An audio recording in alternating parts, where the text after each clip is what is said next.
Mm-hmm. Okay. I see Jamar. Why don't you go ahead and greet the folks that are there, ask the people who are in the class. I'll call them as well, call their names out as well. Okay, so we see that some of you have started to log into the class. Thank you for your patience. Please let us know who you are. So far, I think I see Jamar in the chat room. Please add your names to the chat room so we know that you're available and that you're in class and that we can go ahead and get started. So just type your name in the chat box so we can know who's here. And folks, while this is an unlisted channel, some of the folks that are regular subscribers have logged in. That they did that before it went unlisted. We're not going to stress about that tonight. We do want to make sure, however, that everyone that is in our MetaNetter class is on the page. We're going to give you just a few seconds before we proceed with the class. So we're looking for Sister Sai. Sai, are you on the page? We're looking for. I also saw. Sister Leslie. Sister Leslie was on the page. I'm also looking for. I think I saw Brother Abe on the page because it was said Ithaca, New York. That must be you. So please let us know if you actually are registered in the class and on the page. I just see 2 of you right now, but I'm hoping that you're all getting the information.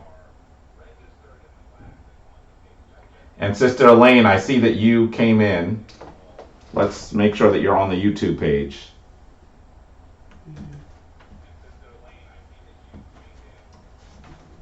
Sai, are you there? We have Brother Patat in the class. So he's here physically tonight.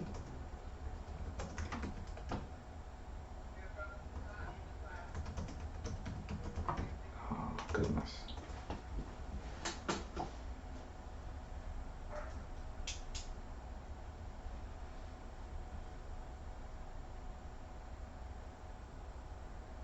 I think that might be everybody. Okay. Ready to get started? Almost. Give me 10 seconds, literally 10.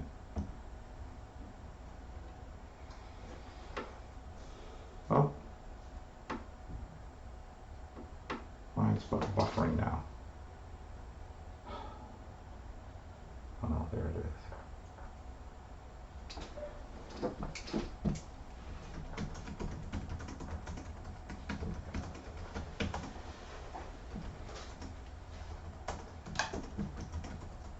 I like what you did with the notebook here. Yeah.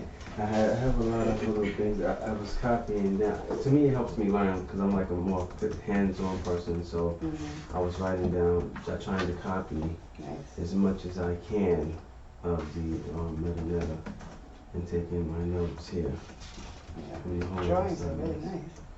Yeah, it seems it just helps me. For some reason, it helps me a lot. Well, writing it always helps. Whenever you're learning a language, if you just keep writing it continuously, it makes it easier to remember. My memory and everything, and also like just be able to recognize the words and everything. It just helps me.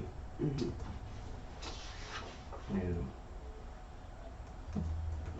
Yeah.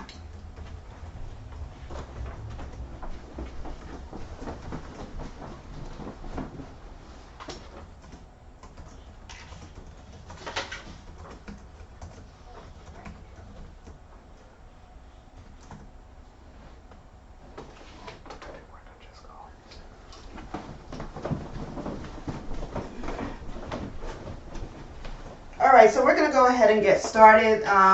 For those of you who weren't able to switch over to pages, remember this will be recorded. So whatever we talk about tonight, you'll be able to go on the private page for the center and to be able to look at it at a later time. So I do apologize for the technical difficulties that we're having tonight, but I'd like to just go ahead and get started. We have a lot of material to cover. And I'm going to start off with your homework assignment so that we can actually go through and review that. So thank you to everyone who submitted their homework on time. Had an opportunity to look and see excuse me, how you're progressing. It seems like you're doing very well. The one issue that I've noticed in terms of just drawing the language and the aesthetic, remember to try to draw it in that perfect square as opposed to writing everything straight. Excuse me. You have water, right? Sorry. As opposed to writing in a straight line, remember this is not English. It's not written like a Romantic language, so you have to write it in that perfect square to make sure, thank you, that it looks aesthetically pleasing. That's the focus of the language. So, and it also helps you identify when words begin and end. So as you read more and more of the language and you see how it's fitting into that perfect square, then you can tell when a word starts and a word begins. If you just write it out in a stretch, it makes it much harder. And that's really just not how the language is written. So keep that in mind when you are writing your symbols. Okay. All right, great. So the first thing you were asked to do is to go over your vocabulary. So that you should be learning words every week to help you understand this language. There are so many words in the language, but there are some basic prepositions, nouns, and verbs that you should really get a hang of that you'll see in a lot of the text that we're going through. So for your first assignment, you were just supposed to rewrite all of the vocabulary words. So the first word is M. So say M with me. M. And that means in, okay? Or it could also mean by means of, with, from, or out of. So it's a preposition that you'll see quite often when you're translating the language. The next one is N. Say N. In. That's to or for. And it can mean to in terms of a direction or to when you're dealing with objects. Then you have say and that is also the word for to or into. So that's another preposition that's kind of interchangeable with N, but you'll notice as you read more of the text where one is used more often than the other. The next one is pen. Say pen with me. Pen. And that means this is the masculine form of the word. Sorry. Looks like Sai is still trying to get an email. Mm-hmm. Okay, so some of you are still trying to get that link. Okay, I'm going to keep on going. Then the feminine form of the word for this is ten. Say ten. Ten. Okay. Then the next vocabulary word that you have, actually, well, on my screen it's a little different than what's in your book, but the next one is patah. Say patah. Patah. Okay, and of course you like that one because that's your name, right? Then the next one is you. Say you. You. And that's the IW. It's the relief in the chick. And that means is or are. And then you have Ren, which means name. So say Ren. Ren. We learned that the first day. Then you have Jed, and that means to speak or to say. So say Jed. Jed. Okay. And then you have Hana. Say Hana. Hana. That means together or with, or together with. So a lot of times that is a conjunctive word that you can use when you're saying you're with someone or you're doing something with someone. Then we're going to go to the next set of words. Key. Say key Wait, with hold me. 1 second. Key. And that's the masculine form of the word other. Other. Okay, and we're taking a pause. Okay. So key is one of the pronouns. It means other or another, and that's the masculine form. And now for the feminine form, the word is ket. Say ket with me. Cat. Okay, so as you can see, when we're talking about the feminine, you recognize that they put the letter T either in the front or the end of the word. So it helps you recognize the difference between those words. Okay, the next one is yim. Say yim. Yim. Or im. Say im. Im. So this is a word for there. So you have the reed leaf and the owl for that word. And then you have boo. Say boo with me. Boo. And that's the word for place or location. And that's for singular. Okay, so the reason why it's important to recognize that it's singular is, remember we said that for plural words you put the oo sound. But for this word there's a W already embedded in the singular form. So it's boo for the singular. If you were going to say plural, it would be boo-oo. So you'd add 2 W's to that word to make it places. Okay. The next one is chet. Say chet. Chet. And it means thing. And that's the feminine. Okay. Now, and apparently it seems like there's, in that word itself, it's only as feminine. So it's always written as chet. They don't have a masculine form for that. Okay. So now there was a long list of words that you had to write the actual symbols for, or the glyphs, combining the letters. So when we do the symbol, so starting with the first word, hen, okay, so hen, you have to decide which letter H you're going to use. So remember there's 4 different letter H's. This one is the one that looked kind of like the box on top of the wave of energy. So that's how you write hen. The next one is arc. So say arc. Arc. Okay, and that's the arm with the letter for R, and then it's a Q. It's more of the hard Q sound. So you wouldn't use the basket in that instance. You would definitely use what looks like the hill. Then you have gerech. Say gerech. Gerech. Okay, gerech. So you have the G, the R, and then you have the intertwining rope for the letter H that you're using in this instance. The next one is serech. Serech. Now I say ch sound because you have the T with the line underneath it. So it's different than the regular T. So you're not going to use the breast for that. So this is where you're going to use the rope with the circles on the end, the tethering rope. So that's the S, the viper. So you have the curved loop for the S, the viper for the F, and the tethering rope for the ch sound. The next one is peter. Say peter. Peter. Or pecher.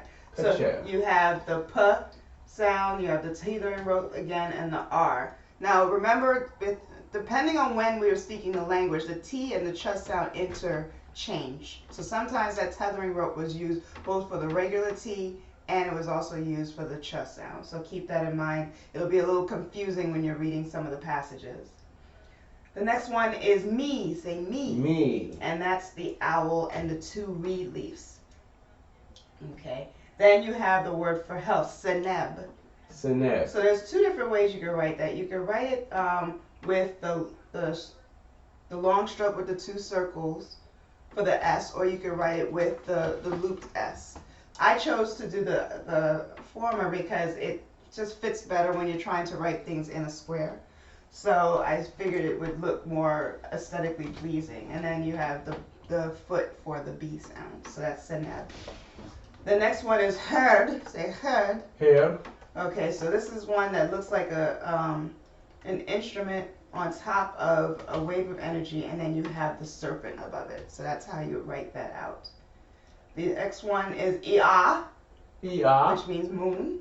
And you have the reed leaf, the letter A that looks like the vulture, and then you have the placenta for the H. So it's Iach. Yeah. And then you have we are. We are. So that is the baby chick with the reed leaf and the vulture. The next one is Jesseph. Jesseph. So, or actually, let me just make sure. Jesseph, yes. So actually, in this instance, I put the what looks like a mitten. You'd probably be better off if you use the serpent. That's the DJ sound for that one, and then you can have the S and the horned viper for the S and the F sound. The next one is Kenned. Say Kenned. Kenned. Kenned. So this is the hard Q sound. It's the K that has the dot underneath it. So you're going to use the hill, not the basket, with the letter N and then the J sound at the end. In this instance, I think again it was flipped. This should probably be the mitten. So where in these 2 instances, and here is an error that I made, so I just need to correct that.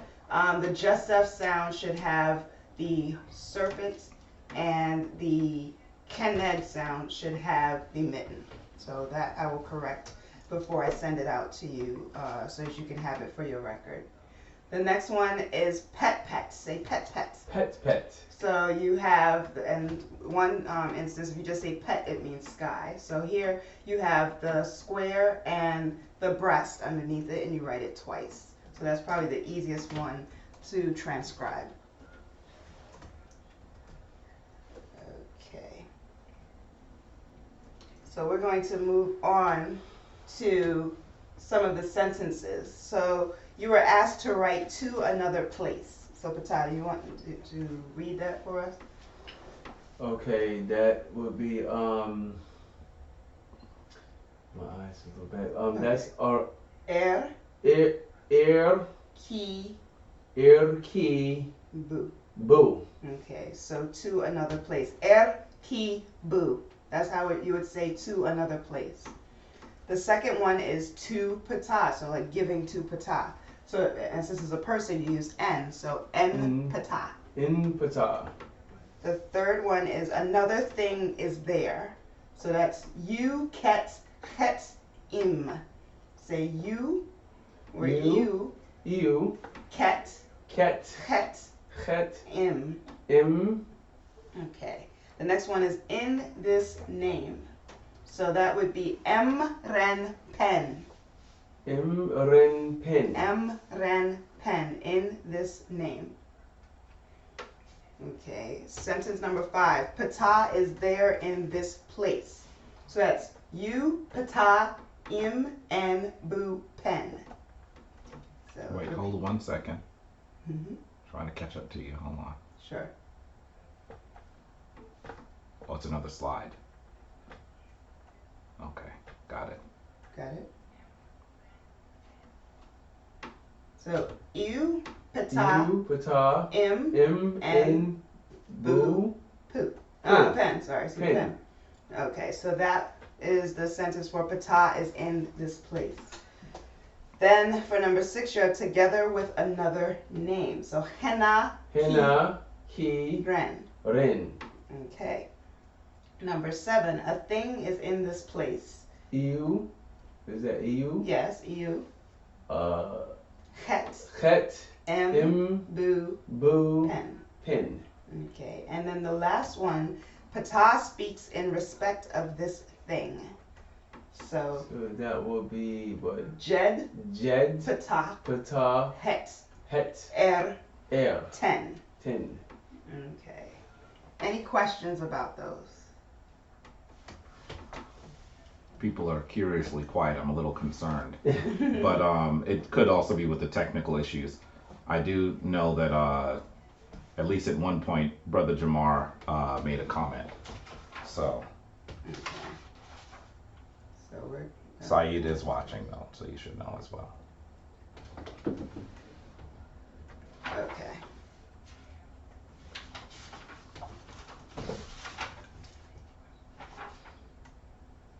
What slide is that? I'm skipping forward, so determinate side. Okay. Continued or that's the continued Yeah, one? sorry. Okay, so to help you with making distinctions between determinatives and regular words, we're going to just go through some of the determinatives that are very common that you should keep in mind so that it'll make it easier for you to recognize. Okay. So we talked. Some of these you've seen before, so it might be review. The first one is the word for. It says God, but of course we know that the word for God is what? Neter. Neter or inter. Inter. But here it also means king. So this is not. Wait, Remember, this wait. is not the. Jamar is asking a question, but the glyphs are so Okay. small it's hard to see. He Okay. actually, I hear there's a question in the room. yeah, Jamar is saying is, oh man, those glyphs are so small, Jamar. I cannot see your glyphs in your question. Jamar, we're trying to see your glyphs in your question, but He they're actually very put small. it in the chat, but they're extremely small. So I'm not really able to. Okay, continue, Brother Jamar. We're trying. I will do my best to get an answer to your question.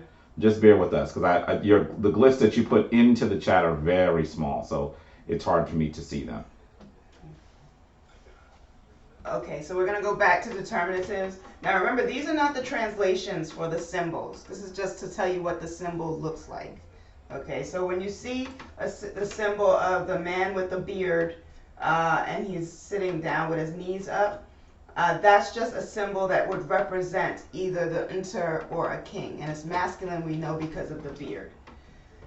You also have another symbol that's also representative of a king. And he has what's called both the nekeka on his knee, which is the flail.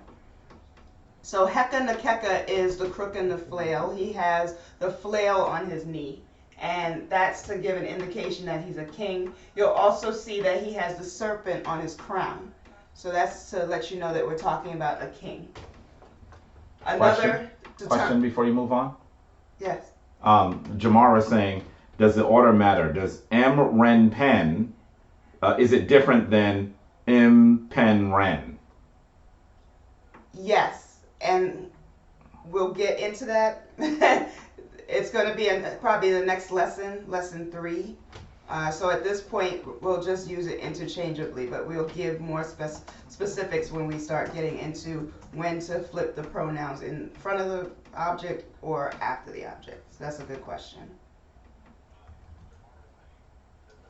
Okay, another determinative representing God or king would be Heru perched on top of, I guess, what would be an arch or something. Neb, that's Neb. Huh? That's also inter. So Neb, so which means ruler or lord. Neb meaning lord. Lord, yeah. Right. But ruler, remember, would be Nsubit. Insubit, okay. So lord and ruler have 2 different names. Oh, okay. So, but this is just a symbol that would follow behind. So again, we're not translating the images that you're seeing on the screen. We're just telling you what the images are. So it gives you an idea of what the word would mean if you have that image behind it. So then you see the serpents represent either a goddess or a female inter or a queen. Now, and the rationale behind that is whenever you see the rulers wearing a crown, you always see the serpent, well, not always, but you'll see the serpent or the vulture on the crown, especially when you're looking at the crown of King Tutankhamun. So King Tutankhamun would have both images, both the serpent and the vulture, and that represents the protection by the feminine principle. So not all serpents are considered feminine and not all of them are for protections, but in this instance, that's what the serpent is for. And you'll see one of the serpents sitting on top of the Neb bowl. Right. So then that would be the instance where you know that it's a queen. Because she's not a lord, but she's the lady of the house. So that's why that serpent is sitting on top of the bowl. And it's seen that the female Interu are often the ones that protect. So that's why the serpent is in place, because the serpent is seen as an animal of protection. Then you have a man with his arms raised high. So when you see that, it's an indication of someone rejoicing, or it means high because it's up in the air, or it means support, like you're holding something. Right. So it can mean, the word itself can mean any of those depending on the context with that image. Then you have the man with his hands like the elbows slightly bent in front of him. So remember when we always do, and these are for people who are in our Kemetic Ascension, and we do our prayers, we do something called the pose of adoration. So that's when you have the left hand forward and the right hand back, and you also have your left foot forward and your right foot back. This is the pose of adoration, and that's the symbol that you see there, and it means to praise. Okay, or at least it's a symbol that recognizes that the word has something to do with praising or supplicating. Then you see a man that has a stick in his hand, and it looks like he's about to hit someone. That's supposed to be an indication of force or effort or doing something, but particularly because it's a stick, you think it's about. It could also be to strike or to push forward. Whenever you see someone with their hand to their mouth, then most likely it means anything dealing with the use of the mouth. So eating, speaking, drinking. Here they even say thinking or feeling. So, you know, sometimes you're thinking, most times you put your finger at your head. Here, I guess you could also put your finger to your mouth as you're trying to find the correct words to say. So that's just an indication of how you can interpret what the word may mean. Then you have a man on that's kneeling with a bowl on his head. So with the bowl on his head, he's lifting or he's carrying. You have another man who has his arms down. He's kneeling, but only on one knee. So that's supposed to be an indication of being weak or tired or weary. Whenever you see someone with their arms bound behind them, that's a signal that it's either an enemy or someone who's been captured, someone who's been enslaved, or someone who's a foreigner. They also consider those to be foreigners. Another word for enemy which is interesting. They use in tandem with the word death. So you'll see a man leaned over with what looks like a knife or an axe was in his head. So that means that he was actually attacked, and he probably is dying or in the process of dying. So that's a symbol of death. So when we go to the box on the right hand side at the top, you have what looks like vines that are leading into a basket. So it's the word for vine, fruit, or garden. So some of these images don't look familiar because it's not the way that we would interpret them today, especially if we don't see a lot of. We don't do that stuff. We don't do that. We go to the garden. supermarket. You know, we're not an agricultural society like we used to be. So a lot of these symbols, we'll look at them and try to interpret what they are and not really understand it. So to some extent, someone has to tell you what it is if you haven't read enough about the culture to understand what they were doing in ancient times. So that would be the vineyard of an area where you pick fruit or vegetables or gardening. Then you have what looks like a branch, so that would be an indication of wood or tree or anything related to that. You have what looks like a bushel with items falling out of it, so that's a bushel of corn. So that would be an indication of that's what's being discussed, that it's corn. You'll often see, and then the next symbol are actual grains. They're supposed to be like little grains of rice. You'll actually see these symbols quite often when you are dealing with fractions and decimals. So when we start doing mathematics and we start talking about how to translate fractions, you'll see that they use grains to be able to calculate some of or to translate some of the calculations that we'll go through.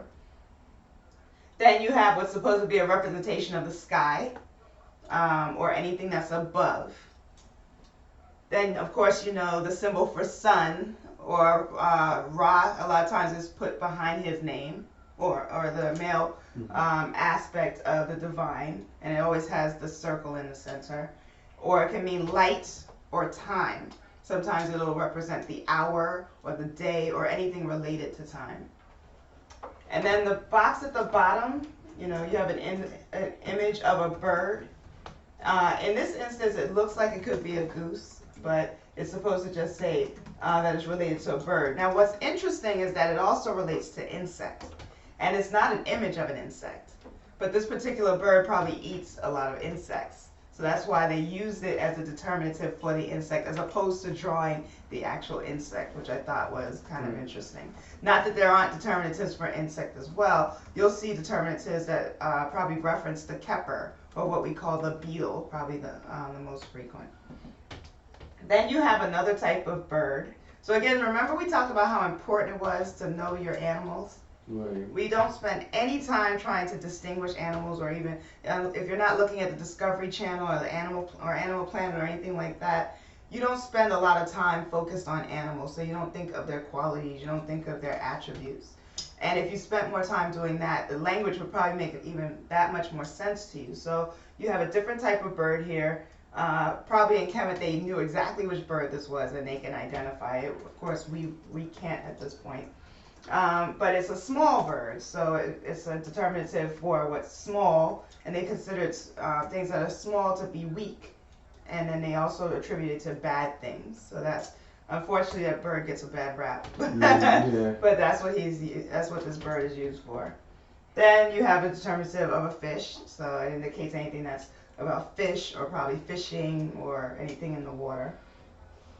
Now notice the difference in the snake at the bottom. So it looks more like a worm. It's much thinner than the serpents that you've been seeing in the actual language when you're writing the glyphs. So be careful to look at that symbol and how thin it is in reference to the one that you use, for example, in the word jed, you know, or even the horned viper. Remember for the letter F or V. Remember the biggest distinction is that it has horns.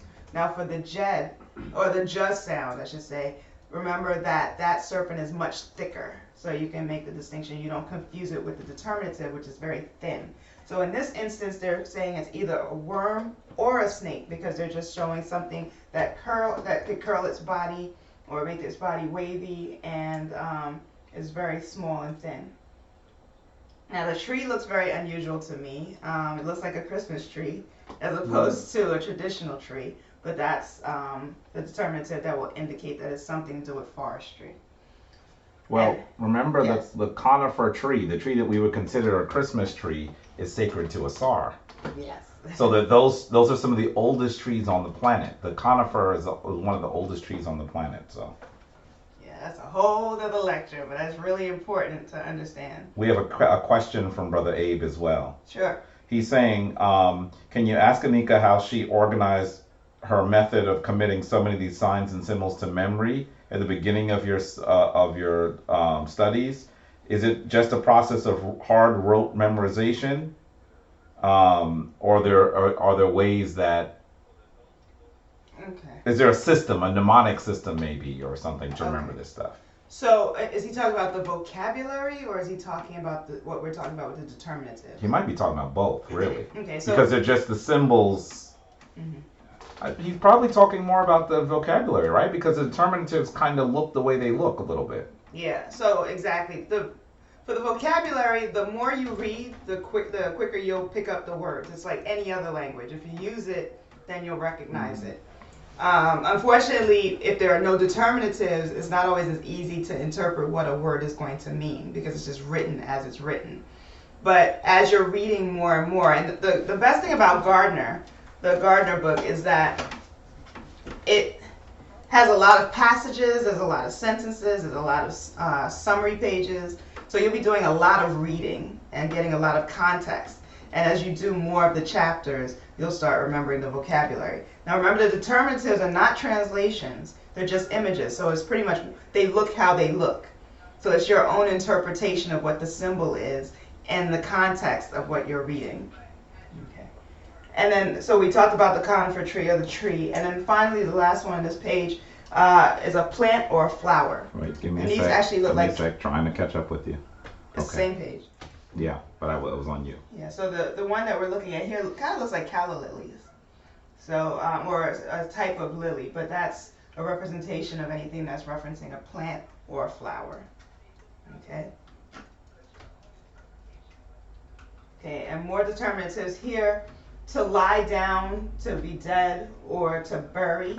So you'll see that in this instance, this is particularly a king because of the beard. But it's also someone who's been sahufied. Remember, we talked about not using the term mummified, but sahufied. Someone who's been bound and wrapped in bandages. And you can tell he's bound because you don't see any arms or any distinctions in the body. It's all white. So that's how you also know it's someone who's passed away. Right. So anytime you see someone bound like that, they most likely passed away.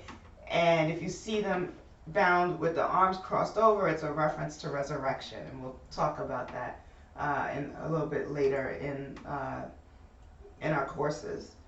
So in this instance, there's someone lying on a table or just lying flat without the table, and both of them mean to either lie down, to be dead, or to bury.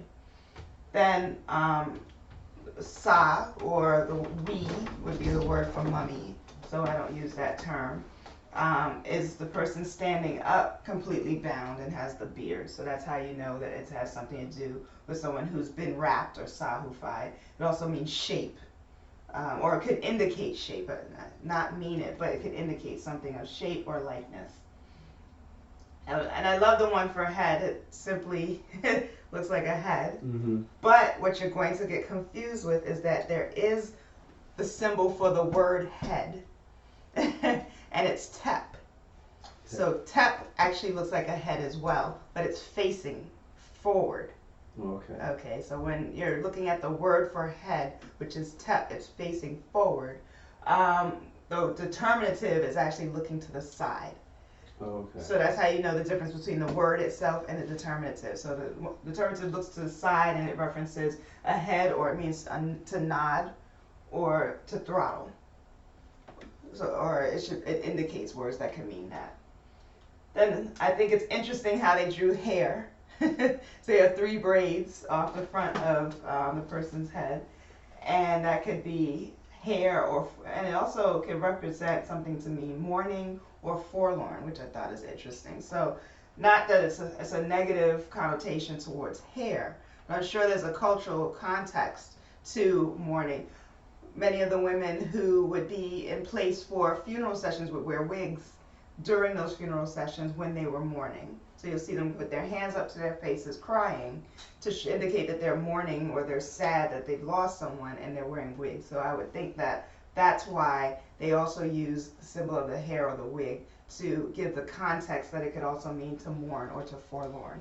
Not that the hair itself has anything to do with negativity. Okay. You have the eye, so it could reference something meaning eye or see or anything that's dealing with the actions of the eye. And then there's another type of eye that has the lashes on it. You'll see that there's 2 lashes. So again, it can mean conditions of the eye, like if the eye is weak, or if the eye has some kind of ailments or illness. Then you'd see the one with the lashes, and you see that there's some lashes missing. So in this indication, you could say something's wrong with the eye, or there's some action.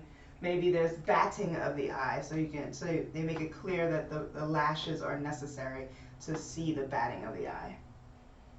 Then you have what looks like a nose with an eye on it. I always thought that this was a strange determinative, but there's another version of it that actually looks more like a human face. It has more detail, and it has to do with anything that you could smell or something that you don't like. So maybe it smells bad, so that's why they said it could also reference a word that means to have contempt for something. If it smells good, it could be something that creates joy for you. So it's interesting how they use the nose to reference feelings. Then you have an ear, and it's not a human ear. It's actually the ear. It looks like the ear of a deer or some type of animal. But it's anything that deals with the action or the state of the ear, so hearing or anything like that. Now the tooth is very unusual, and I honestly have to say I don't understand why it's shaped the way it is and how you would know that that's a tooth without someone just telling you it has something to do with teeth. So I have to just be honest and say I do not know why anything referencing the tooth looks like that. So I'd have to do more of my own study to figure that out. The next one we talked about the symbol for force. So you had the man holding the stick like he was about to use it. And this is a shorthand version of it where it's just the arm holding a stick. Mm-hmm. So you'll find that there's a lot of abbreviations and shorthand in the language. Then you have the arm. So what's interesting here is there's also the phonobet version of this arm, and it's being used as a determinative. Now, how can you know the difference? That is something that only you'll figure out through practice and through reading and context. But in most instances, it'll have the something in the arm, in the hand. So here it says the substitute for it in hieratic, which is less often used, is the one that has something in it. It looks like a stick or a pen or something, so that you can tell the difference between the actual phonobet symbol and the determinative symbol. So that's going to be a little bit tricky. So now we go over to the right. You have an arm stretched out with a bowl in it, and that's something to indicate giving or presenting or offering to someone. Then you have an arm that's not the same as the other arms you've seen. The palm is facing downward. You'll see that the elbow is bent in a different way, so it means to bend, or something related to bending the arm or holding the arm a certain way, stopping movements. Then I'm sorry, which one are you looking the at? second one on the right. Off? Oh, okay, I got it. So to bend an arm. So as opposed to your arm being out forward like you're giving, the arm is flipped over and the hand is facing downward. And it's kind of, your elbow is slightly bent. So it's referencing anything that means to bend or bending or things like that. Sister Saya is suggesting that thing that looks like a tooth might actually be a dental instrument. That's a good point. It's possible, right? That's very good. Thank you, Saya. We need to go to more of the museums to see if we can find the instrument that looks like that. Yeah. Yeah. So Hessi Ra, I'm sure if we went to his tomb, he would have his dental instruments. So Yeah. Hessi Ra was the world's first dentist. First recorded dentist. World's first recorded dentist, I should say. So if we went to his tomb, we'd probably see a lot of his dental instruments. So something like that might exist. So thank you, Sai. Then you have two arms with the shoulders kind of hunched, the elbows are bent, and the hands are facing each other. And that's the symbol for embrace or to envelope. And that's the determinative. Now, don't confuse that with the ka symbol, which is the biliteral, the two sounds that are used to make one word, and that's where the arms are up. So this is the ka, meaning soul. It can also mean to embrace, but the determinative representing to embrace or hold is in another direction. It's interesting. Hmm? No, it's just interesting. Yeah. The next one, the Greek term phallus, we don't use that. It's in the Kemetic terminology, we say henonum. So they henonum. Henonum. And for the female, we would say henonets. Henonets. So that's the word for penis and vagina. So penis being, which is also another Roman term, not a word that we would typically use. So the henonum looks like a henonum. And in this instance, something is coming out of it. So it can mean to urinate, or it could represent a word meaning to urinate or to ejaculate. Anything referencing that body part where something is pouring out. Then you have what looks like a leg. So it's referencing anything that's an action of a foot, a leg, or anything you do with that leg. But keep in mind, it's different than the other determinative right underneath it, which is two legs together, and that references walking, running, anything that's action or moving. And you can only do that with two legs, so don't confuse that with the one leg. So if you see one leg, it doesn't mean that it's referencing a word that has anything to do with walking, because you can't walk on just one leg. So it means something that's related to a leg. Now, if you want to talk about moving backwards, you just flip it around. So I always think that this language is so interesting, because a lot of what we learn is that it is what it is. That's why it's such a great language. It's something that you can teach yourself, because it's intuitive. You can look at it, you can get a context for it. If you learn the culture, you can even understand it better. You learn about the animals and the environment. It's a language that you can literally learn on your own. Then you have a piece of flesh or a limb, which can reference anything dealing with flesh or limbs. The next one is interesting what they said a tumor looks like, because if you've ever seen a tumor, this is similar to what it would look like, which means that they were able to do surgeries, because how would you know what a tumor looks like if you've never looked inside of a human being? Or they had instruments where they can see inside of people. So that's something that I think blows my mind, the fact that we're talking thousands upon thousands of years ago, and they could tell you what a tumor would look like. So that means they had to have the knowledge and the technology to be able to identify that.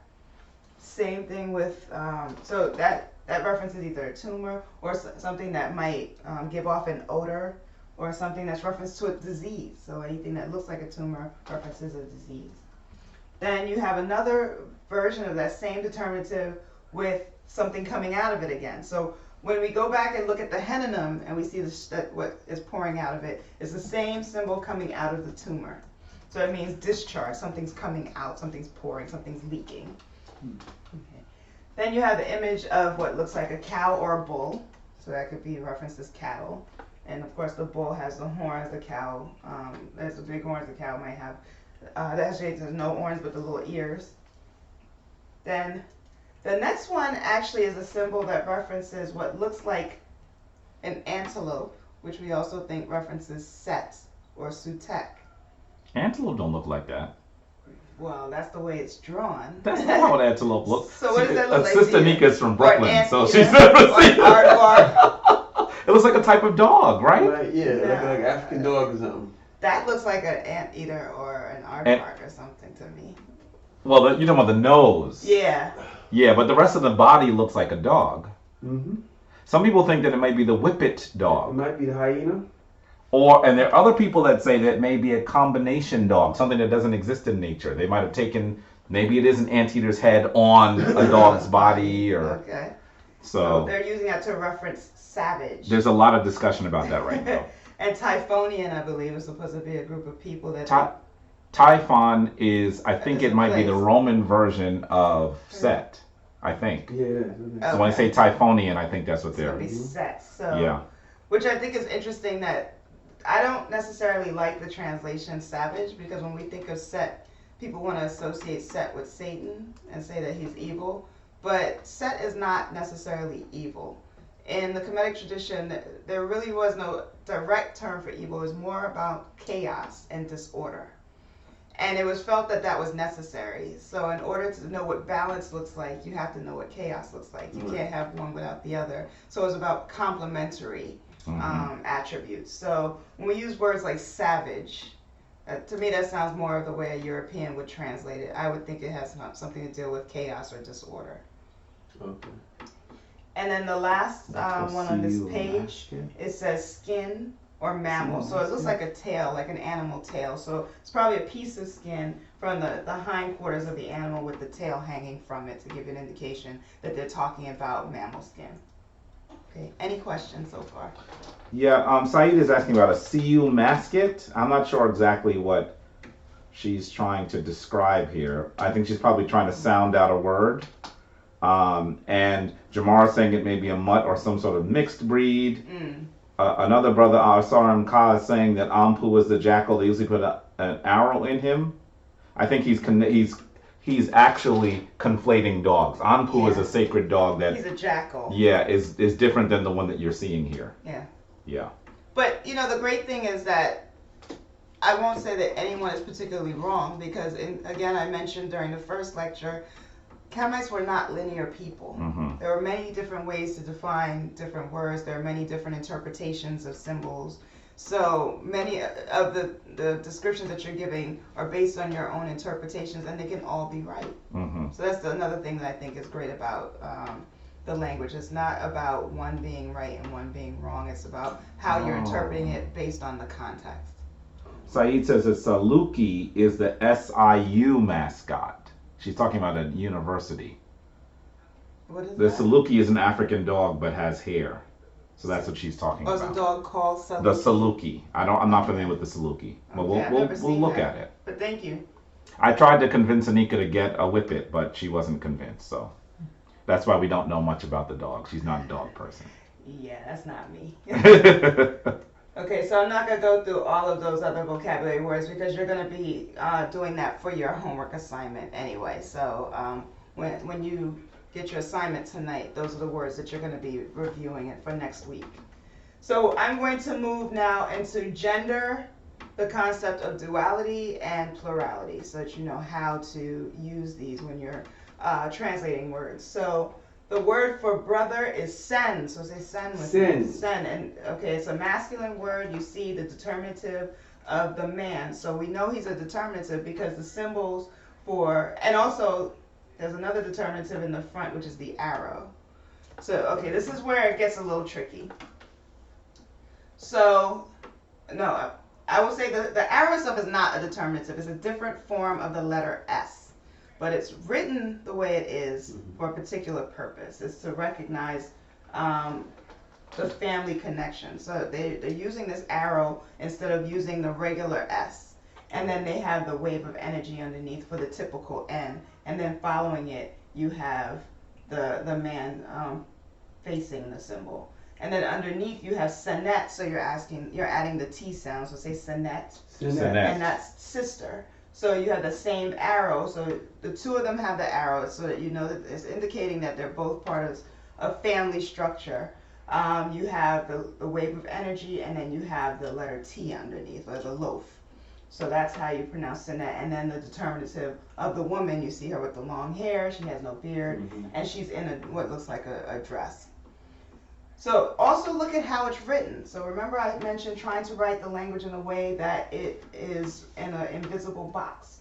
They didn't take the sen for the woman and put it the same as they did for the man because they had the third letter. So they tried to formulate the way it's written so that it still fits into that invisible square by putting the arrow by itself, putting the wave of energy on the top, and putting the breast at the bottom. So that's how they were still able to capture that aesthetic look. So just pay attention to how the first part of the word is the same, but it's written differently for that purpose. So now if we were going to say plural, let's say if we were going to say a pair of brothers or two brothers, then you'd say senui. Say senui. Senui. Okay, so that's a pair of brothers. And how is it written? So what they did was they took the arrow and the wave of energy for the letter N, and they put it with the oo sound, the chick, which is the sound for plural, but then they put 2 strokes. So oo is plural, but they wanted you to be clear that it's just 2, not 3 or 4. So then they put the 2 strokes after it. Isn't it 3 strokes? Right. It's 2 strokes because you're talking about 2. It's Right, dual. okay. I see 3 Right, strokes. stroke. Oh, I'm sorry. I'm on the wrong. Right. It's 2 Are you on the wrong Sorry. slide? Yes, I'm at the other one. Sorry. Hold on one moment. Let's. Okay. Okay.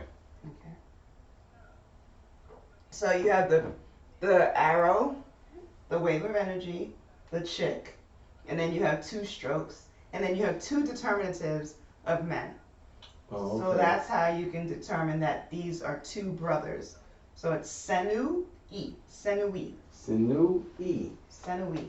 Senu-i. So now for sisters, a pair of sisters, so you're talking about 2 sisters, then you have the arrow with the wave of energy, and then you have the breast with the letter T, and then underneath it you have double strokes or 2 strokes. So that's what to designate duality. And then you have the 2 determinatives of the woman. So that's Senti. So say Senti. Senti. So that's a pair of sisters.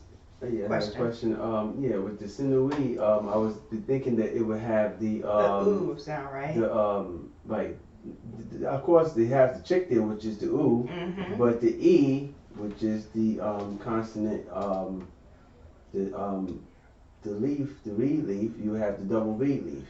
Mm-hmm. You know what I'm saying? But Well, you wouldn't use instead a of- double reed leaf. Right, in this instance, You just use the it's- double stroke. So So don't double confuse the double reed leaf with the double strokes. Because the e, So when you're doing the E sound as the letter, good question. So you have 2 questions embedded in one.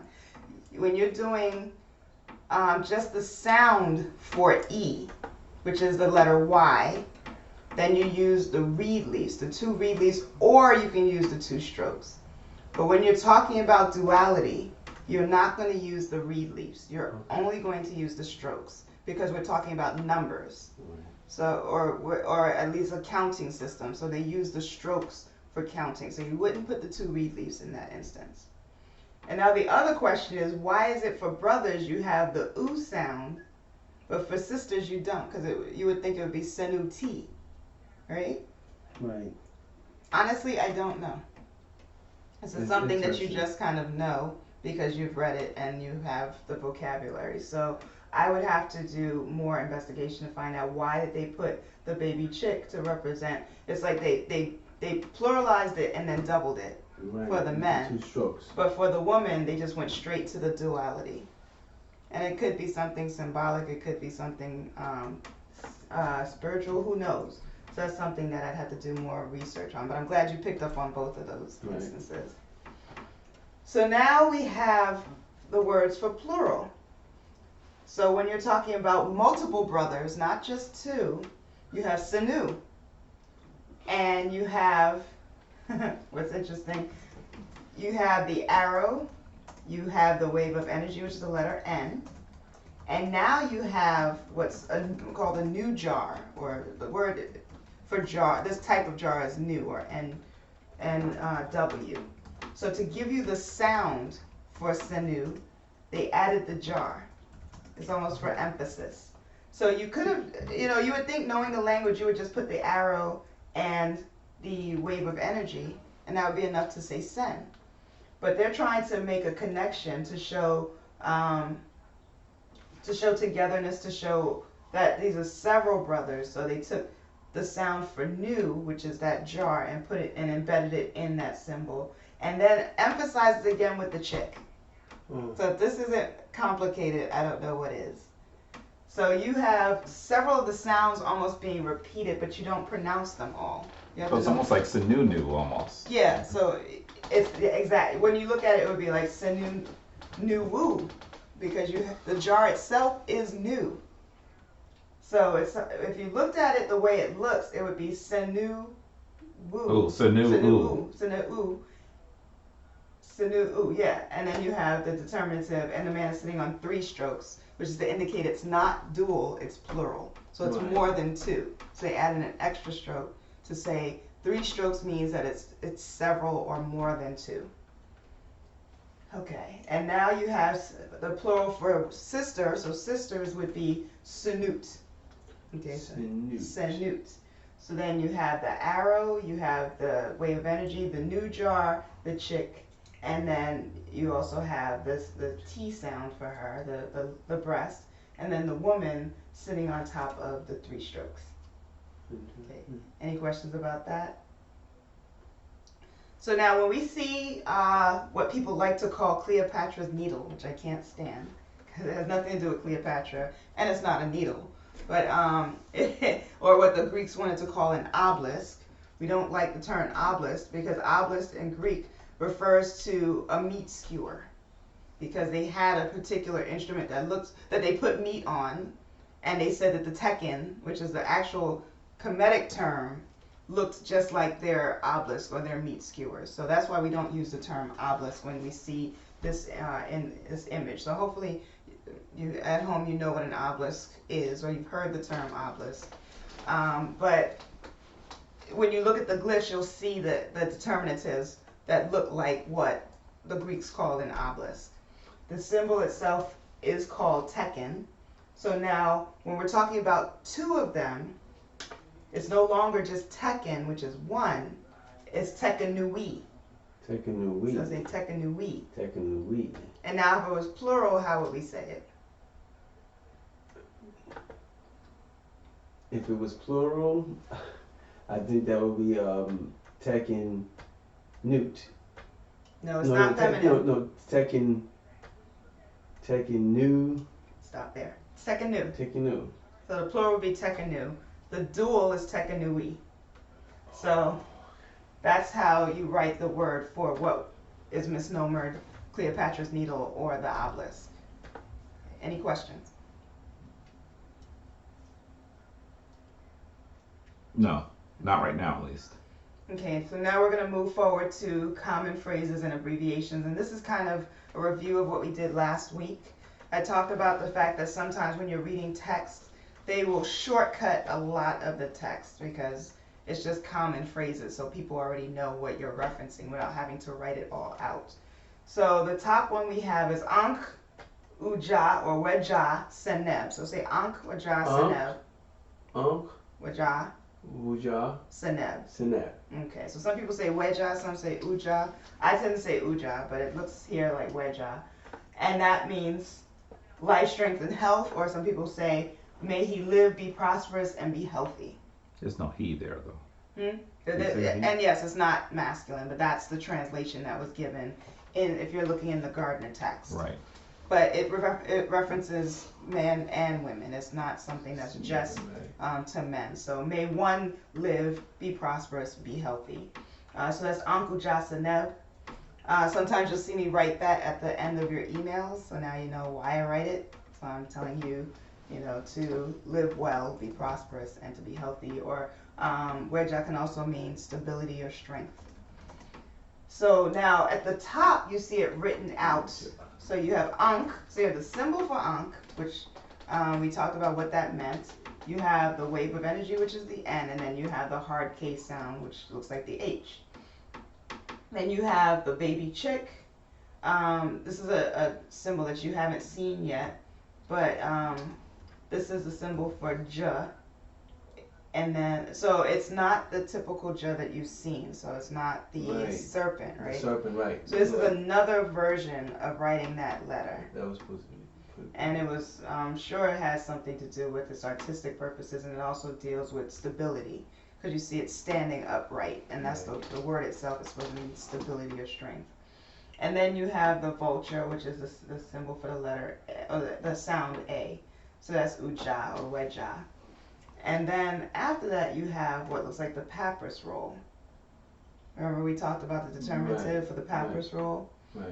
So in this instance, remember we said the papyrus roll was a determinative not just to represent the paper, but it also means to be prosperous or to be astute.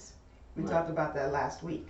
So that's why the determinative is there to tell you that this individual, telling the individual that they are astute or they should be prosperous.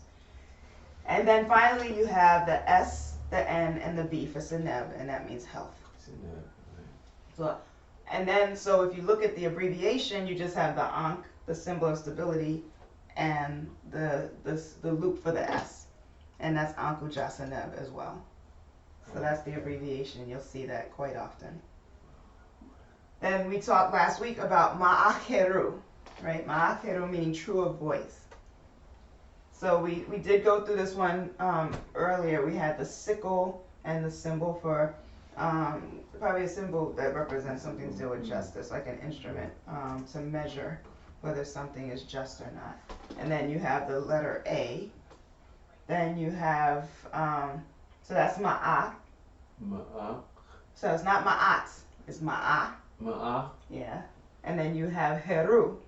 So it's, or Keru, so Ma'akeru is the hard K sound. Ma'akeru. And you have the R. Then this is a determinative. It's a symbol that's not pronounced, but it's supposed to give you an indication of righteousness, justice, because it's supposed to be an instrument of power. And then you have the U sound.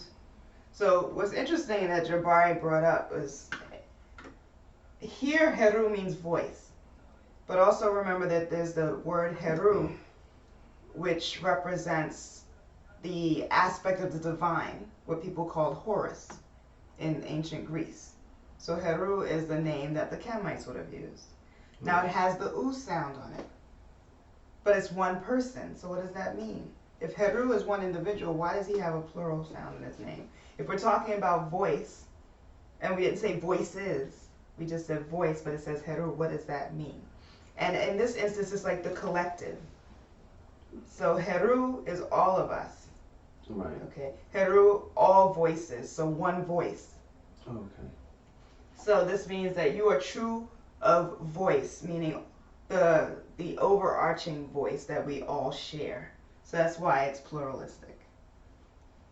So again, some of this embedded into the language is also spiritual.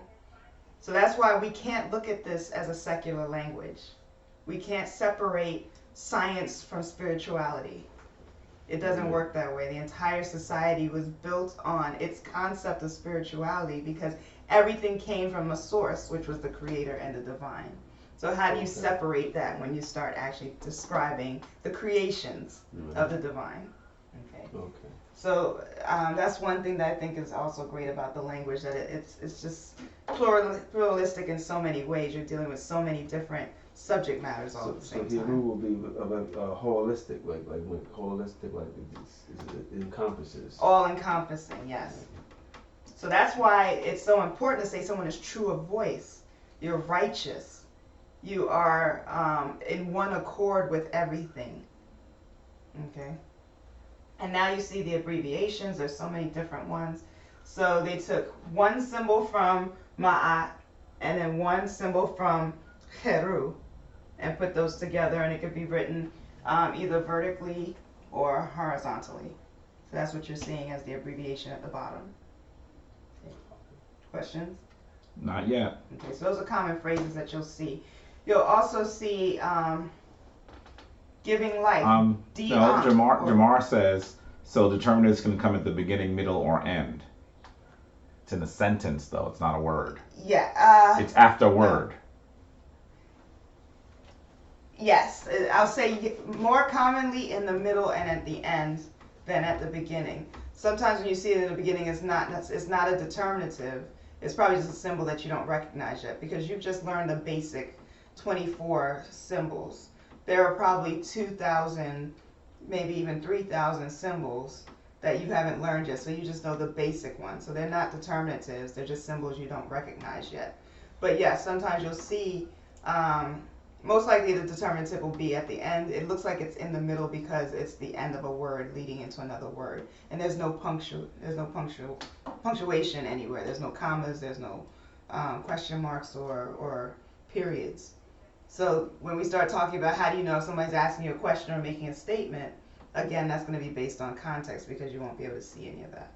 Also, like looking at this, I remember you saying that the determinative at the end, he has his hand in his mouth. Yes. So ma'akiru is means something that the voice. something's doing with the mouth or the voice. Exactly. Right. So now you understand the concept of a determinative. So because he has his hand to his mouth, that means something has to deal with his mouth. So whether he's speaking or chewing or eating or whatever, in this instance, it's related to his voice or speaking. Okay, good. Okay. So now we're going off to a different topic, but it's something that you're going to see in future homework assignments, in your midterms, and something you'll see in conversations when you're reading. So, and we did address this earlier, but I wanted to go over it again because I know we went pretty fast with it. So these are the different rulers, the different names of the ruler. And there are typically 5 names that a ruler would be given. And very rarely are they all used simultaneously or that you would even hear them all.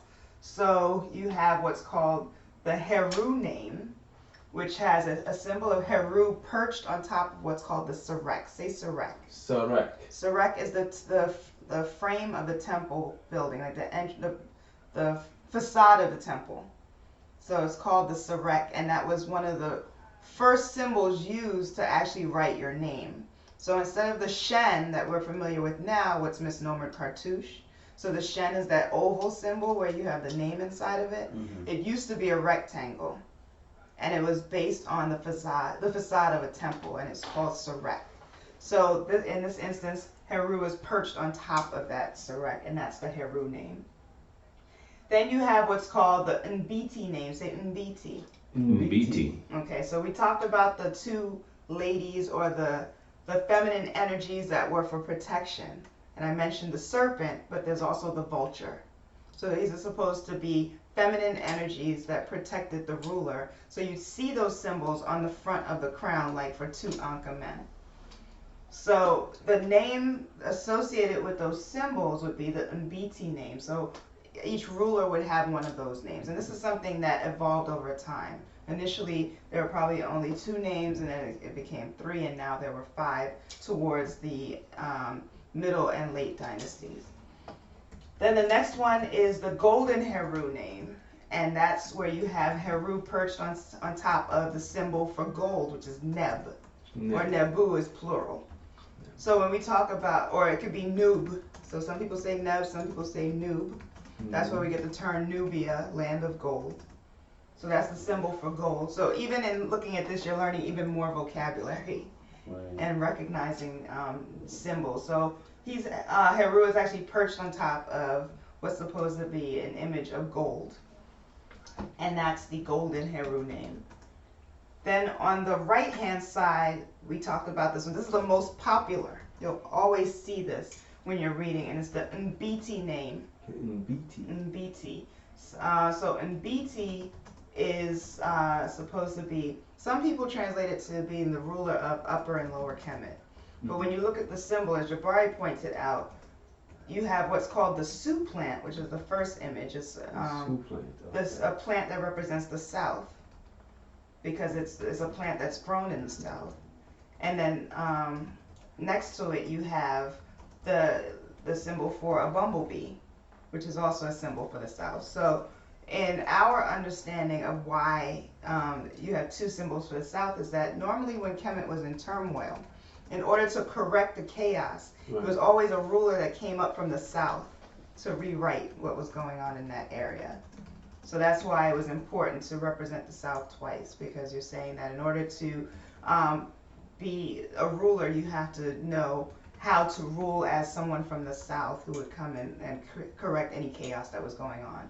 And you'll see that there's 2 letter T's there, again referencing feminine energy. So, we're in a society that doesn't even think about feminine energy. We focused on the masculine, and then we wonder why there's no balance in our society. Everyone wants to say God is he. Most of the priests are men. Everything is focused on masculine energy, but you can't have masculine energy without feminine energy. You can't have true balance without looking at both. So even in their description of the name of the rulers, they would have the energy of the feminine. And just thinking about that concept of masculine and feminine, I was just looking at on the other side the vulture. I know that the vulture is a feminine principle.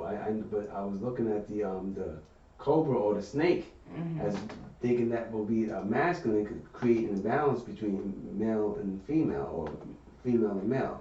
So I was looking at even though you have both of them sitting on the On the neb. on the neb, you know, I would think the one would be the female, and then the one would be the male. The cobra would be. You're saying the vulture and the cobra. Right. Now, they're interesting. both feminine, and they're seen as images of protection. Okay. But the interesting thing about the vulture, the symbol for mother is the vulture. It's the word for moot. Moot. Okay. The vulture is seen as a divine creature. So most people are like, well, why would you reference your mother as a vulture? We think of vultures as animals that just pick up dead bodies and, you know, they eat at decay. So we don't really know much about the vulture. But again, you know, find the Nature Channel and do some research on vultures. Vultures are very maternal creatures. Both the male version and the female version of the vulture both incubate the egg when they're having offspring. Right. So the woman will lay the egg, the man will sit on the egg along with the woman, and they take turns until the egg hatches. Right.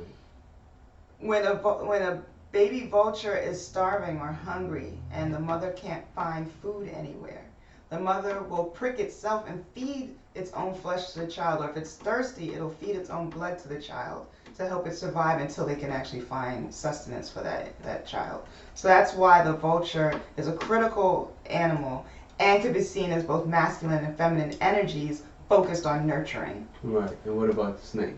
The snake is, in this instance, considered feminine. The snake is something that will strike when necessary, but only when necessary in most instances. If you leave a snake alone, it's not going to harm you. But if it feels threatened in any way, or if it feels that its children will be, or offspring will be threatened in any way, then it will snap back at you. Okay. And what did you want to say? Keep in mind that our Kemetic ancestors monitored animals very closely because animals follow the programming that the divine gives it. Humans actually can override the programming. That's what they right? will. Right, and We so have that's part of the problem. It's the blessing that we have, but it's also the problem that we have. So that watching animals do what they were told to do By the divine force. by the divine force is a way for us to get closer in understanding to the divine force. So that's one of the reasons why we looked at animals so much in ancient Kemet. But notice that they're different snakes. So for example, this particular snake is a cobra. There has been at least some scholars that say that one of the reasons why the cobra becomes a major image of female sexuality is also because of its hood may be connected to the vaginal hood. And so that's another reason why they might have rendered the cobra primarily as feminine. Now, I'm sure that if you spend enough time with animals, as they did, they knew that they were male cobras and female cobras. But particularly the cobra was looked at as a female entity. And the cobra itself has many, many attributes that are very interesting. It doesn't blink.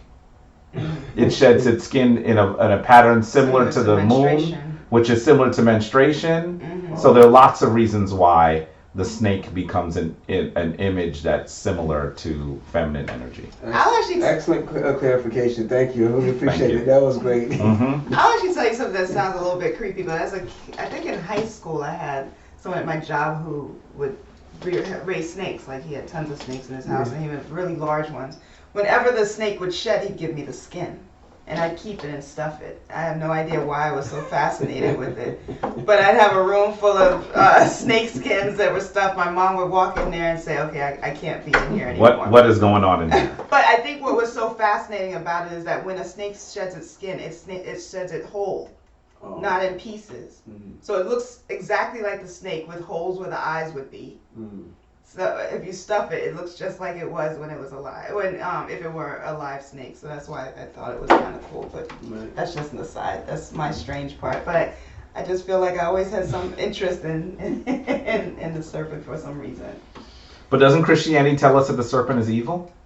Yes, yes, yes. Christianity says everything is evil. Yes. Everything is a sin. Everything is wrong, and you'd end up not living your life, which is very unfortunate. So, no, the serpent is not necessarily evil. There are serpents that represent chaos. So there is a serpent called Apep, and you'll see that it has a lot of coils in its body. And we believe that it's symbolic to the many challenges that you have in your life. And you'll see different rulers or different deities stabbing at the different areas of the serpent, trying to get through each of those challenges. So you'll see that type of serpent as well. And again, evil is always such a linear term. You know, chaos and challenges happen for a reason. You can't have growth without challenge. If you stay at the same job every day, doing the same thing that you're familiar with doing, you don't grow. It's when we have challenging things to do, and it pushes us to enhance our skills. That's the only way that we can be better people. So challenge isn't always a bad thing. Chaos isn't always a bad thing. Sometimes chaos needs to happen for us to see past a situation we're in. Some of us were in La La Land when Obama was the president. I believe that Trump is now here to wake us up and realize that for those of us who thought we were in a post-racial society, guess what? We are not. And the only way that those people would have recognized it is because chaos had to come into play. It's a wake-up call. We talked about Nsubiti. Now, look at this word and realize that we have an N there, but there's no symbol for the letter N. So the Sioux plant itself incorporates that letter N to some extent. Interesting. So it's, even though it's called the Sioux plant, it's written as Nsubiti. Some people have translated it also as Sioux-ten, but they don't have the beat part of it. So you'll see some people say the name for ruler is Sioux-ten, but it won't have the letter B. So I just wanted to point that out because you'll probably see that in some translations. And then the last one that you see is what's called the Sa-Ra name. So say Sa-Ra. Sa-Ra. And that means the son of the divine. So Sa is the word for sun. It's the image of the goose. And then Ra is the symbol for the divine force. So that's the final name. And that was considered to be the family name. The Nsubiti name was like the prenomen. So you had the nomen, the prenomen. I think you learned that when you were in grammar school. Right. And then you have the family name, which is your last name. Right. Then there's often said that there's one more name that the ruler was given that was given by the mother, and it was only known between the mother and the child, and the son. So if the mother wanted to have a private relationship with that individual, they would probably call their son by that name, but nobody else would know the name. Okay, so there's no term for that. And I have one of those too, but and no one ever really knew their name, but this was what they call a nickname. They gave me a nickname. Mm-hmm. You know, they call it, but only the mother knew. Okay, so I know I have you guys going long tonight. I apologize, but I hope you're learning a lot. And you'll get these slides later on to be able to review. So here we have an example of a passage that includes all 5 names, which will be very rare. I'd say you'd probably see the most 3. And I'll show you that when we get to the Metropolitan Museum of Art, where you'll see an example of 3 names for Amenhotep the first. Oh, sorry, Amenemhat the first. We'll go through all of the names that were present during his time, which was the 11th dynasty. So here, I'm just going to read this. I'm not expecting you to understand any of it, but it's just so that you get an idea of what the language sounds like and the flavor for it. So the transliteration is written as Hat Sep, and you know the word for 40. Ab A Achet Sen 10. Her Hemen Her Ka Neket Ha Em Waset Nebet Nebi or Nbiti Wach Nset Mira Empet Her Nebu Jesser How Shem Petahi Nsut Biti Men Kepera. So that's the name of the ruler, Men Kepera. Sa Ra, so that's the next name. Jehuti Mes Nfur Keperu. Okay. So when you look at what's in red, the first one is the Heru name. So the Heru name you have is Hemen Heru. Then you go to the second one, the second red outline, and that's the Nbiti name, which is Wach Nesut. And it says Mira, meaning like Ra. So this is a person, they are saying that this ruler is as Ra or like Ra. Then the third one is the golden Heru name. So you have Nebu Heru, and that name is Shem Petui, or Peti. And then you have the fourth name, which is the Unsubiti name. So you say Unsubiti Menkepera. So that was his name. Menkepera. Yes. And then the fifth one is the Sa-Ra name, or the son of Ra, and that's Jehuti Mes Unferkeperu.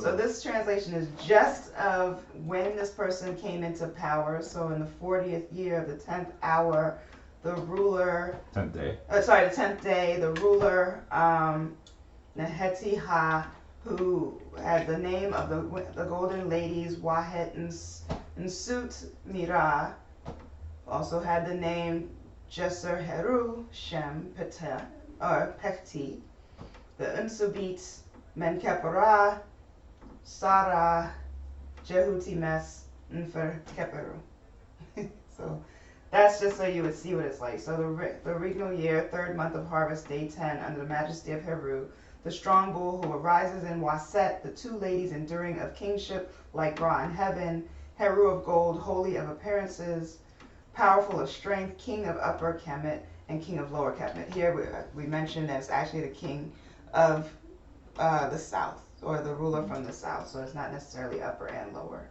Menkepera, son of Ra, Jehuti Mes Neferkeperu the third. Now, how do we know it was the third? Because the third is not written in there anywhere. It would be based on the context of the story, and when it was written, you would know who it is based on the time that this was written. They didn't call him the third. We called him the third. Later historians called him the third, so that we'd be able to distinguish him from others. Right. Mm-hmm. Thank you. Mm-hmm. So I just figured I'd put a common name here and a symbol and different artifacts that you'll recognize when we go to the museum.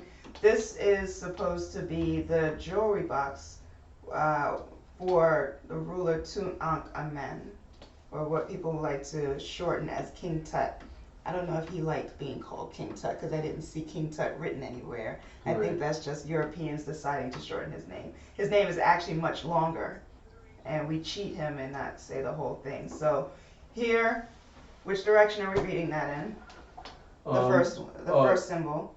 The first symbol, we reading it from top to bottom. Mm-hmm. And right? And then we're gonna be going from top to bottom, and then we're gonna go from right to left. Yes. So you start off right to left and then top to bottom. So the first symbol you read is the reed leaf. Okay.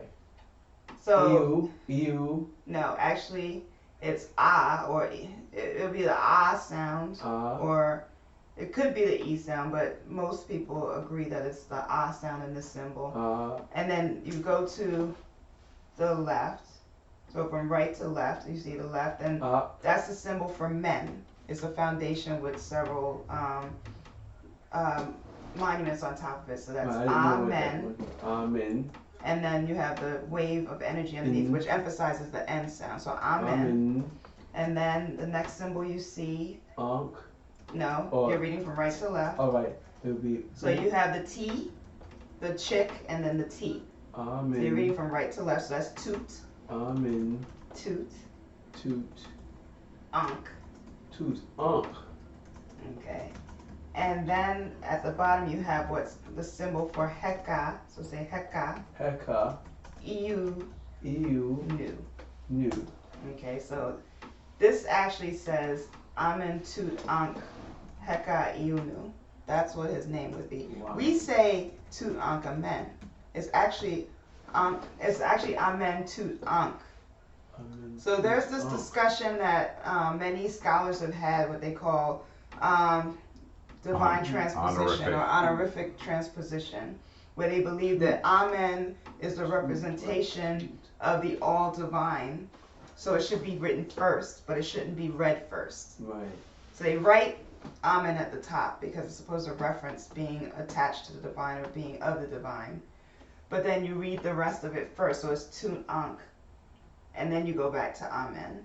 Right. But And then the rest of his name you pronounce as Heka Iunu. Now, I know Baba Heru would disagree with this concept completely and say they wrote it the way they wanted you to say it.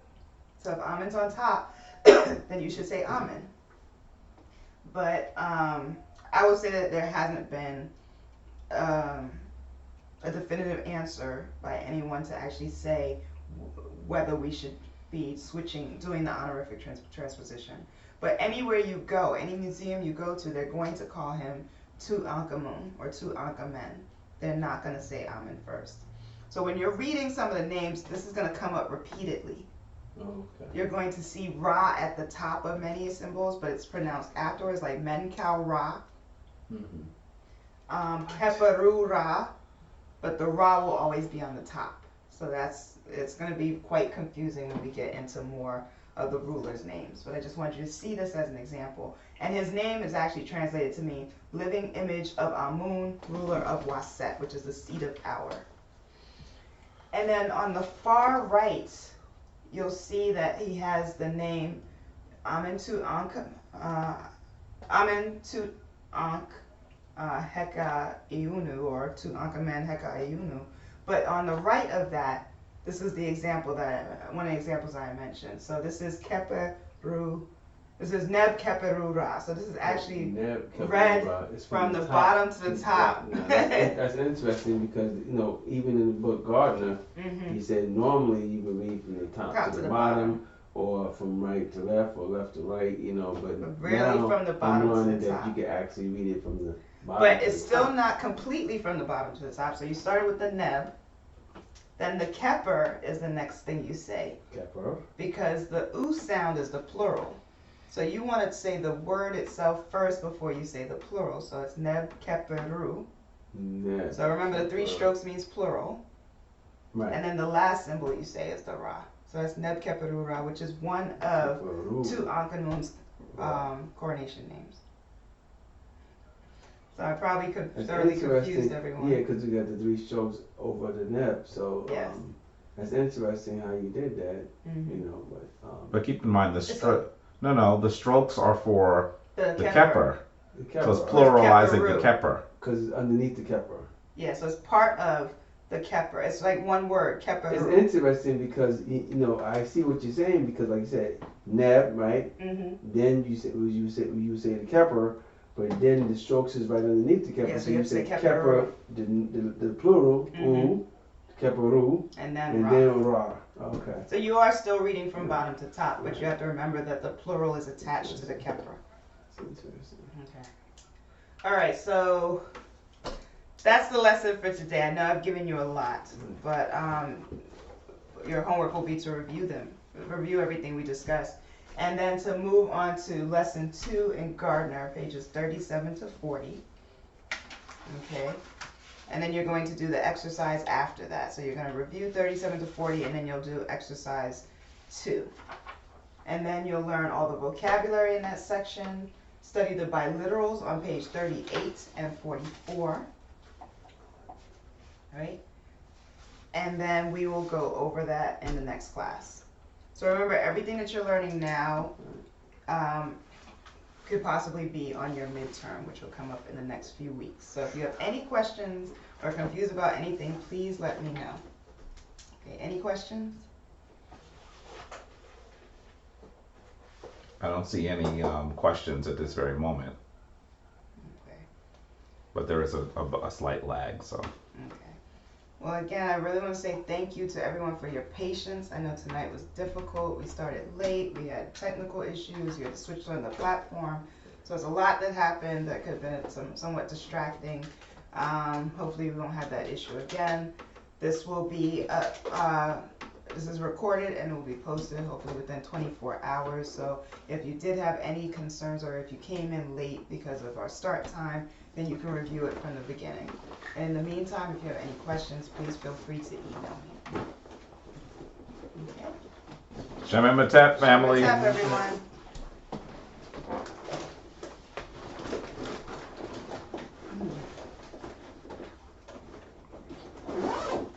So do you feel like you're getting it? I mean, It sounds like you are. Yeah, because I know it's like so many things was clarified. You know, just being here, so it's nothing like being amongst your teacher because you're getting the energy. Then it's like there's something taking place with just the communication. So it's like it's pretty good. It's not like you're watching on TV. So it's pretty good. I know they probably wanted to be here tonight too. I know. It probably would've been with the lag, with the technical difficulties. Oh yeah. So it always beats the blank being present.